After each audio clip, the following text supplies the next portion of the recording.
Nabi Ibrahim alaihissalam akhirnya mungkin ya kanda-kanda nang bahasa apa sulit temenan ke serius ngomong ya mestinya. Serius temenan ya. Ya sudah, kalau memang kau menghendaki atas izin Allah Subhanahu wa taala menikahlah Nabi Ibrahim dengan Hajar. Tidak begitu waktu lama ternyata qadarullah-nya Hajar pun memiliki keturunan yang dinamai Ismail.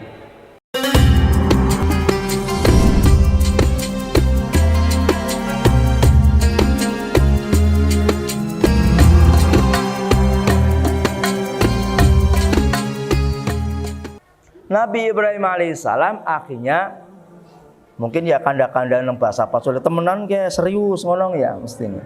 Serius temenan ya. Ya sudah, kalau memang kau menghendaki atas izin Allah Subhanahu wa taala menikahlah Nabi Ibrahim dengan Hajar. Tidak begitu waktu lama ternyata qadarullah-nya Hajar pun memiliki keturunan yang dinamai Ismail. Hidup dalam satu atap dua cinta kayaknya gimana gitu kan. Kayaknya orang enak nemen ke deleng na Ibrahim kayong mesra nemen karo Hajar karo ya Allah. Ada perasaan ya. Wa alam ki bu tambah-tambah bu ora ceritane ya. Intinya tolonglah kalau bisa jangan di sini. Atas perintah Allah taala akhirnya Siti Hajar sama Ismail dipindah. Ya sudah. Sekarang akan aku pindah Hajar sama Ismail. Itu pun atas perintah Allah Subhanahu wa taala. Dipindah, dibawa ke suatu padang yang tandus. Di antaranya bukit-bukit. Di Arab Saudi kan banyak bukit-bukit berbatu, Pak. Nggih. Jenengan wis tau maring Arab apa urung? Urung. Ya Allah melas temennya. Mudah-mudahan bar Sawal mudah-mudahan bisa umroh. Amin ya rabbal alamin. Siapa ngerti loh, balik jebule nemu emas 12 kilo. Ya. Ya, insyaallah. Di tanah Arab itu sekalipun padang pasir tapi banyak bukit-bukit batu. Kalau kita lihat sini kan bukit-bukitnya hijau kan, banyak tumbuhan. Kalau di sana ndak, watu-watu gitu maksudnya. Saya buktikan sendiri alhamdulillah pas perjalanan. Ya watu-watu tok kayang anak. Ya Allah ya Rabbi, kayang lakat tanduran. Tapi heran yang saya heran itu sampai dengan hari ini nang dur watu kadang-kadang anak wedhus toli lemu-lemu. Ki mangane apa ki dongin asli ini? Apa mangan watu apa ya betul sih? Ya. Jadi Nabi Ibrahim alaihissalam pun menempatkan istrinya Hajar bersama Ismail di satu tempat yang tandus, tidak ada apa-apa, nggak ada tanaman, nggak ada orang jual beli, jauh dari pasar, mungkin nggak ada pasar juga. Ya. Di surah Ibrahim itu disebutkan itu. Ya Allah, Rabbana inni askantu min dzurriyyati biwadin ghairi dzi zar'in inda baitikal muharram. Itu di surah Ibrahim disebutkan. Ya Allah, aku telah tempatkan anak istriku di satu tempat biwadin. Wad itu artinya lembah. Biwadin ghairi dzi zar'in yang tidak ada tanaman-tanaman. Inda baitikal muharram di sisi rumah engkau ya Rabb. Di sini memang perlu penafsiran, maksudnya rumah engkau karena semua yang ada itu adalah rumah Allah Subhanahu wa taala. Akhirnya lama-kelamaan karena itu perintah Allah Subhanahu wa taala, Nabi Ibrahim ini wis njaluk bocah, minta diberikan keturunan, giliran dikasih keturunan disuruh ditinggal. Tapi dijalani. Jadi bukan karena Nabi Ibrahim itu apa ya bahasa sininya itu kejam. Kejam sekali kau sama istrimu sendiri ya. Jadi ketika ditaruh di situ Hajar sama putranya Ismail cilik bayi. Kemudian Nabi Ibrahim pun meninggalkannya. Ketika beberapa langkah dikatakan itu Nabi Siti Hajar, "Wahai suamiku Ibrahim, kenapa kau tinggalkan kami di sini?" Itu kan. Pan jawab, primen orang jawab, keprimen wong ke perintah Allah taala. "Wahai suamiku, apakah ini karena keinginanmu ataukah ini adalah perintah dari Tuhanmu Allah taala?" Baru tengok, ini adalah perintah dari Tuhanku Allah Subhanahu wa taala. Pada saat itulah kemudian muncul inilah hasil tarbiyah, hasil pendidikan seorang suami kepada istrinya. Siti Hajar dididik oleh orang yang mulia, Nabi Ibrahim alaihissalam. Begitu tahu ini adalah perintah Allah Subhanahu wa taala, Ismail ataupun Siti Hajar pun berkata, "Demi Allah, kalau memang ini adalah perintah Allah, maka Allah tidak akan menyengsarakan kami di tempat ini. Silahkan tinggalkan kami." Subhanallah. Ini yakin maring Gusti Allah luar biasa ya. Jadi suaminya pergi untuk melanjutkan dakwahnya, ndak apa-apa, tinggalkanlah kami di sini. Aja diganduli ya. Angger wong kene kan diganduli ya. Bapaknya tamat ngaji ya, ora usah lipan omah bae ngono diganduli ya. Teng mriku tapi nang Pacul mriku Kalimantan. Ngene ta insyaallah ya ora. Ya, Bapak Ibu rahimani wa rahimakumullah. Kayaknya siswi nemen deh. Jangan tekan di situ.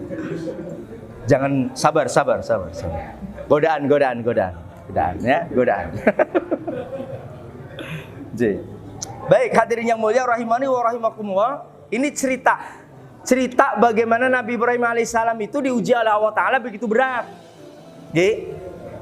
Begitu Nabi Ibrahim meninggalkannya, lama-kelamaan hari berganti hari, minggu ganti minggu, bulan berganti bulan, tahun berganti tahun. Kan suwe-suwe bayinya jadi bocah.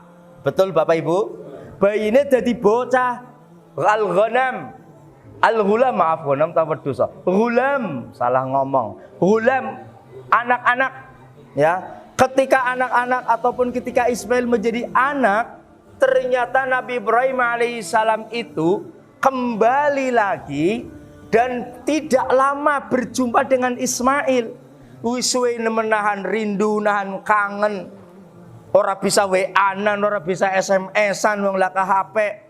Ya, kalau rindu sekarang alhamdulillah tinggal vikol selesai. Ya, WA. Mah, boleh vikol enggak? Boleh dong. Wah, udah bosan, udah tutup aja, udah.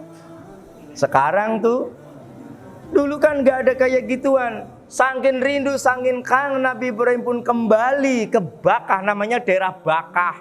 Kenapa disebut Bakah? Wa alam bisawab. Bakah itu artinya nangis. Nangis, tempat mereka menangis. Ya karena nangis ditinggal sama suaminya. Ya kan? Waktu itu kan melewati kisah, melewati cerita nih, Ismail akhirnya suwe-suwe perbekalan habis laka wedang, laka nginung, laka panganan. Akhirnya karena memang lapar, air asinnya sudah nggak bisa keluar lagi. Saking sayangnya itu Hajar kepada Ismail, bagaimanapun caranya ini anak harus hidup. Usahalah beliau Nabi Siti Hajar. Sadurunge dadi bocah, si bayi. Akhirnya kan golet banyu, munggah maring bukit batu, arane bukit Sofa. Munggah maning sebelah kanan kayane nang kana ana banyu kayane diparani jebolen AA. Enggak ada. Ya, di Marwa lihat lagi di Sofa kayaknya ada air, lari lagi sampai 7 kali. Maka dalam ibadah haji, ibadah umroh itu ada satu rukun yang namanya sa'i itu. Jadi Bapak Ibu, sa'i itu antara Sofa dan Marwa. Kalau sekarang itu sudah di dalam masjid. Dulu kan bukan masjid, jadi batu, bukit. Sekarang itu bukitnya sudah dibangun masjid. Jadi bukitnya di dalam masjid gitu maksudnya. Jadi begitu tawaf selesai, minum air zam-zam, kemudian melanjutkan sa'i, naik ke puncak puncak Sofa, tapi bukan puncak kayak Durmen boten, landai. Nah begitulah ada namanya sa'i. Bapak Ibu yang dirahmati Allah Ta'ala, ujian berikutnya apa? Ketika si anak itu sudah menjadi anak, bayi jadi bocah, ya. Nabi Ibrahim teka, giliran teka bengine Nabi Ibrahim ngimpi negon apa? Kue ujiannya luar biasa, lagi seneng-senengnya ketemu maning karo anake, bengine ngimpi, Ibrahim, esok anakmu disembelih atas perintah Allah Subhanahu wa Ta'ala. Begitu paginya Nabi Ibrahim gimana caranya ngomong ke anak ini ya? Ya bunayya, inni ra'aitu fil manam anni azbahuka. Aku mimpi tadi malam nak, disuruh menyembelih engkau. Gelem apa ora disembelih bapane? Ya Nabi Ibrahim tok Bu, angger bapane engkau jenengan atau suamine ngimpi penyembelih bocah jauli. Ya ngene wangsit, ini aku wangsit go nyembelih anake aja oli. Ini cerita khusus Nabi Ibrahim alaihissalam. Ya Allah ya Rabbi, begitu besarnya ujian yang Allah berikan kepada beliau Nabi Allah Ibrahim alaihi salam. Coba bayangin, disuruh nyembelih, tapi jawabannya sekali lagi dididik oleh seorang bunda, yang bunda itu hasil tarbiyah dari suaminya. Taat kepada Allah, taat kepada orang-orang yang soleh, termasuk bapakmu adalah seorang nabi, seorang utusan Allah Ta'ala. Begitu bapaknya menyampaikan, nak, tadi malam aku ngimpi. Ngimpi apa Pak? Ngimpi kalau kamu akan aku sembelih atas perintah Allah. Gelem apa ora? Kira-kira jawabannya apa Bu? Melayu apa? Jawabannya luar biasa. Ya abati if'al ma tu'mar.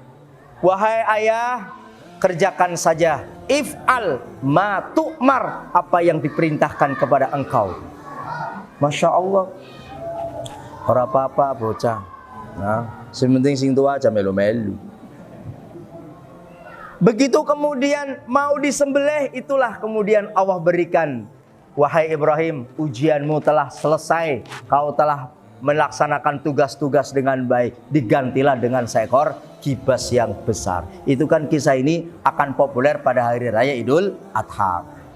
Ini kan ujian Nabi Ibrahim alaihissalam.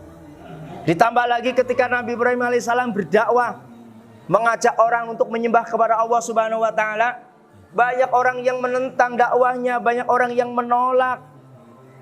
Pada Nabi Ibrahim sendiri saja, ketika bayinya masa kecilnya wis diumpetakan nang gua, karena Raja Namrud itu kejam, tidak mau nanti ada seorang pemuda yang akan menggulingkan pemerintahannya, menyembah kepada selain dia. Akhirnya ketika itu terjadi, ataupun Nabi Ibrahim semakin dewasa terus melewati kisah-kisah yang tadi, baru kemudian terjadilah sebuah tragedi ketika kuil-kuil yang dimiliki oleh Namrud, kuil-kuilnya, berhala-berhalanya kan semua dihancurkan itu sama Ibrahim itu, sama Nabi Ibrahim alaihissalam. Sing cilik-cilik tok, pakainya politik ternyata beliau Nabi Ibrahim salam, ya, yang dihancurkan berhala-berhala kecil. Giliran ada mbahnya berhala gede, itu enggak dihancurkan, tapi dikalungkan kampak. Nih, begitu. Giliran kemudian ketahuan kuilnya telah hancur porak-poranda, kemudian ada yang membisiki, kayaknya si menghancurkan, kayaknya Ibrahim. Kenapa ada orang langsung menuding Ibrahim alaihissalam coba? Sebab Bapak Ibu, pada hari itu ada hari raya penyembahan kepada berhala. Semua harus ikut, rakyat wajib datang. Nabi Ibrahim kan rakyatnya, tapi beliau apen-apen meriang. Apen-apen meriang. Yang lagi ora enak awake ka om, semana yang tinggal. Ya. Giliran kemudian Nabi Ibrahim alaihissalam ditinggal, ya. Ya sudah. Ternyata ada yang dengar orang-orang kafir ini bahwasanya ngerti ini Ibrahim pura-pura sakit. Dia pura-pura sakit, dia nggak sakit beneran. Akhirnya ketahuan siapa yang nggak hadir. Yang nggak hadir inilah yang menghancurkan patung ini. Disebutlah Nabi Ibrahim alaihissalam. Begitu Nabi Ibrahim alaihissalam dihadapkan kepada Raja Namrud, ini bagian dari cerita, bagian dari ujiannya loh, ya. Terjadilah argumentasi antara Namrud dengan Nabi Ibrahim alaihissalam. Hai Ibrahim, kamukah yang menghancurkan kuil-kuilku itu? Kau yang menghancurkan berhala-berhala itu? Apa jawabnya dengan enteng? Sampeyan primen aslinya. Lihat tuh, berhala yang besar tuh, lihat tuh ada kampaknya, berarti dia yang menghancurkan. Kayaknya nggak terima kalau dia itu dijadikan ada sesembahan lain selain dia kayaknya, makanya dia ngamuk tuh, dihancurin tuh. Jawabannya kayak gitu, kayak nuturi mari bocah cilik. Namrud itu orang cerdas tapi sombong. Akhirnya kemudian disinilah, hai Ibrahim, kamu ini udah gila atau gimana? Masa nggak bisa apa-apa, nggak bisa bergerak, masa bisa menghancurkan yang di sampingnya? ngutek apa ora kok Ibrahim, gitulah bahasanya. Namrud begitu kemudian tahu ini argumen ini, itu disaksikan orang banyak loh. Bukan hanya dia sendiri, disaksikan orang banyak. Baru ibarat main catur itu sudah sekak stelet maning mati ya. Ya. Begitu, maaf. Sebenarnya siapa yang lebih gila? Udah tahu nggak bisa ngapa-ngapain, disembah pula, ya. Baru banyak yang sadar, pada situ banyak yang sadar. Oh iya ya, masa orang bisa apa-apa disembah begitu, ya. Jadi Bapak Ibu rahimakumullah, sing arane wong niku kalau hatinya sudah tertutup, dikasih nasihat pun nggak akan menerima. Pol-polane dengan cara kejam, nggak mau kalah. Akhirnya ujian yang Allah berikan kepada Nabi Ibrahim adalah Nabi Ibrahim mau dibakar hidup. Ini ujiannya Masya Allah. Tapi beliau itu fa'atammahunna, bisa menyelesaikan, melampaui ujian itu. Jadi Bapak Ibu yang dirahmati Allah Subhanahu wa taala, kalau kita dikasih ujian baru sedikit, kalau kita sering ngangluhnya, padahal baru sedikit wis ngangluh. Ya. Memang manusia memang tempatnya berkeluh kesah, memang suka ngangluh, dikasih dikit ngangluh, dikasih sakit ngangluh.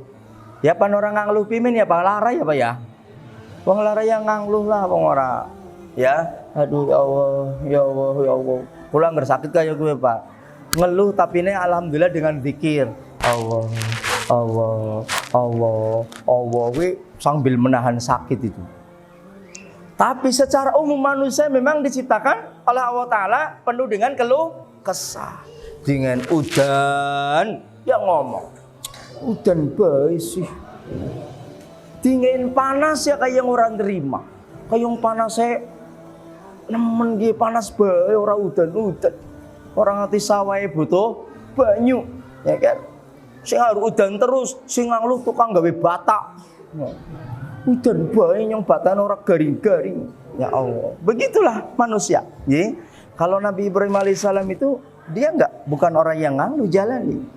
Maka disinilah pantas Allah menyampaikan, qala inni ja'iluka lin-nasi imama. Ya, aku jadikan kamu sebagai imam para manusia. Karena apa? Karena kesolihannya, ya, orang yang taat kepada Allah, tidak terjebak kepada kesyirikan. Beliau Nabi Ibrahim alaihissalam itu. Monggo sekarang tadi dibuka di surat An-Nahl ayat 120 tadi. Inna Ibrahima kana ummatan qanitan lillahi hanifan wa lam yaku minal musyrikin. Sungguh Nabi Ibrahim alaihissalam kana ummatan qanitan, dia adalah seorang imam. Ummatan itu maksudnya imam. Seorang imam yang taat kepada Allah Subhanahu wa ta'ala. Yang dapat dijadikan sebagai suri tauladannya. Hanif, yang dia adalah orang yang taat. Orang yang lurus. Hanif itu artinya lurus. Orang yang lurus akidahnya, bagus budi pekertinya. Hanifan. Walam yaku minal musyrikin, gak pernah satu pun dilakukan oleh beliau Nabi Ibrahim berbuat kesyirikan, tak pernah.